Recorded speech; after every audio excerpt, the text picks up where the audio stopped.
ఓం అరుణాచలేశ్వరాయ నమః. ప్రతి ఒక్కరికి అరుణాచలేశ్వరం వెళ్ళి ఆ స్వామిని దర్శనం చేసుకోవాలని ఎంతో ఆశ కోరిక ఉంటది. కానీ ఆ స్వామి వారు అనుగ్రహం లేకుండా మనము ఆ స్వామిని దర్శనం చేసుకోలేం. అలాగే అరుణాచలం దర్శనం చేసుకున్న చాలా మంది భక్తులు ఆ యొక్క స్వామివారి గిరి ప్రదక్షిణ చేయడం కోసం ఎంతో ఆశ చూపుతూ ఉంటారు. ఆ యొక్క గిరి ప్రదక్షిణ కూడా స్వామివారి కరుణాకటాక్షం ఉంటేనే మనం చేసుకోగలము.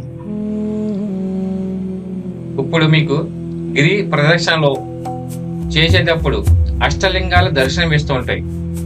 ఆ అష్టలింగాల యొక్క ప్రాముఖ్యత అవి ఏ విధంగా నిర్మించబడినవి ఇప్పుడు మీకు వివరించబోతున్నా.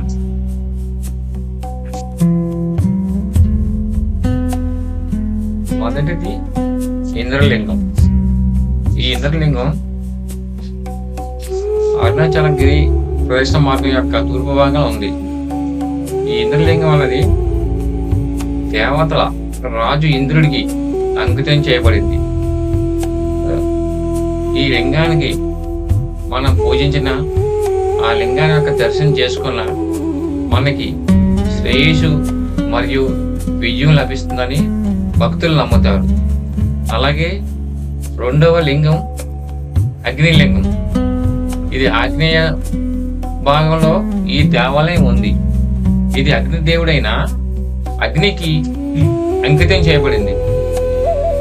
ఈ లింగం వద్ద ప్రార్థన చేసి మనం ఆ లింగాన్ని దర్శించుకున్న మనకున్న పాపం తొలగిపోయి ఆత్మశుద్ధి అవుతుందని భక్తులు నమ్ముతారు. అలాగే మూడవ లింగం యమలింగం. ఈ యొక్క యమలింగం దక్షిణ భాగంలో నిర్మించబడింది. మరణ దేవుడైన యమునికి నివాళులు అర్పిస్తుంది ఈ లింగం. ఇక్కడ ఈ లింగాన్ని పూజించడం వల్ల అకాల మరణాల నుండి మనకు రక్షణ లభిస్తుంది. అంతేకాకుండా మరణ చక్రం నుండి విముక్తి కూడా లభిస్తుందని భక్తుల విశ్వాసం. అలాగే నాలుగోది నీరుతి లింగం. ఈ నీరుతి లింగం అన్నది నైరుతి స్థానంలో ఈ దేవాలయం నిర్మించబడింది. ఇది నైరుతి దిశ సంరక్షణ నీరుతి భగవానుడికి అంకితం చేయబడింది. ఈ యొక్క లింగాన్ని దర్శించుకుని పూజిస్తే దుష్ట శక్తుల నుండి అలాగే ప్రతికూల శక్తుల నుండి రక్షణ పొందుతామని భక్తుల విశ్వాసం. ఐదవది వరుణలింగం.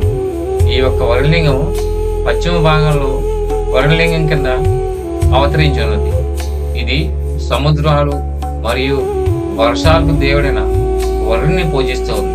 ఈ ఆలయము దర్శనం చేసుకున్న పూజించిన ఆ యొక్క ప్రదేశాల్లో అక్కడ వర్షాలు కురుస్తాయని అలాగే వ్యవసాయం బాగా అభివృద్ధి చెందుతుందని భక్తుల విశ్వాసం. అందువలన ఆ చుట్టుపక్కల గ్రామాలందరూ కూడా ఎప్పుడు వెళ్ళప్పుడు ఈ వరుణలింగాన్ని పూజిస్తూనే ఉంటారు. 6 వాయులింగం. వాయులింగం అన్నది వాయువు ప్రదేశంలో ఈ యొక్క దేవాలయం నిర్మించబడింది. ఇది వాయుదేవుడికి అంకితం చేయబడింది.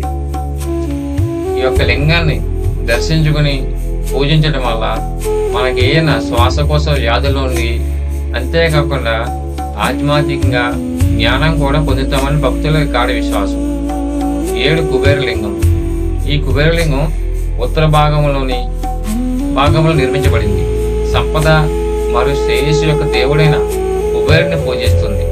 ఈ ఆలయంలో ప్రార్థన చేస్తే మనకి ఎలాంటి ఆర్థిక సమస్యలు ఉన్నా అవి తొలగిపోతాయని భక్తుల గాఢ విశ్వాసం. అలాగే 8 ఈశాన్య లింగం. ఈ యొక్క దేవాలయం ఈశాన్య భాగంలో నిర్మించబడింది.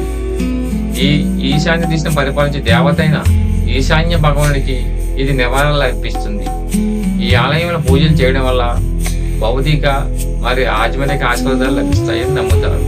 ఇంకా ఈ ఒక్క అష్టలింగాలకి ఒక్కొక్క లింగానికి ఒక్కొక్క ప్రాముఖ్యత ఉంటుంది. ప్రతి ఒక్కరు కూడా ఆ అరుణాచలేశ్వరుని దర్శించుకున్నప్పుడు గిరి ప్రదక్షిణ తప్పకుండా చేసి మీకున్న సమస్యల నుండి బయటపడాలంటే ఈ యొక్క అష్టలింగాలను దర్శించి ఎంతో భక్తి శ్రద్ధలతో ఆ యొక్క అరుణాచలేశ్వరుని పూజించి అలాగే ఈ అష్ట లింగాలను పూజిస్తే మనకి ఎంతో మేలు జరుగుతుందని పురాణాల్లోని అలాగే మన భక్తుల యొక్క విశ్వాసం. ఓం అరుణాచలేశ్వరాయ నమః.